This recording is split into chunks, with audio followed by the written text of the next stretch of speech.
होलीच्या नदीवाला foreign मासं पकडायला नाही, सबमरीन कुठल्या वाहून आले काय माहित. शिय बघा शी डरकाले फोडतं. वेळेला आजूस पण आला बघा हजेरी लावायला कसा, पण थेट डायरेक्ट खडवलीला दाव्याला गेलो. लई दिवसातली ऑर्डर आली ती दाव्याची.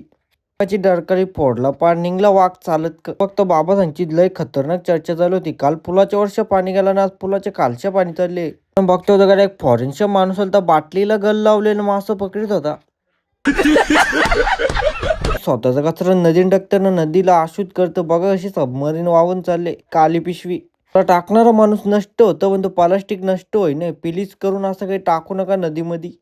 आपला समाजला कचरा टाकायला आले वाघ बघा असा डारकाली फोडायला नदी किनारी आले. ब्रिज बघा ना, तिकडं 7,000 करोडाचं ब्रिज बांधतात, ते फटकेनं वाहून जातात. एक ओपनिंगला गेल तो रेस्टॉरंटच्या इकडं. पप्पा नाही का आपली गावातली पण पब्लिक होती. पब्लिकच्या मध्ये ना आपण पण बसलो ना. पहिले घेतला पनीरचा आयटम होता, याचं नाव काही माहित नाही. खपत लगेच पिझ्झा पण आला. तेच हॉटेलचं आपण एम्बेसिडर घेतलं तर कडक एम्बेसिडर लावले. जे सिस्टम तर लय तगडा होता. इकडं लावता ना तिकडं लावता अख्खा दानानच होता डायरेक्ट. असती काही नाही बोलता रंगीबिरंगी लाईट बघता बघता कावा भूक लागली काही समजलाच नाही. फटाफट लगेच जेवलो, मस्त ताव मारला ना, लगेच गेलो आरशाम बघायला. ब्लॉग आवडला असेल तर लाईक फॉलो सबस्क्राईब सगळं करा. तर बाय बाय.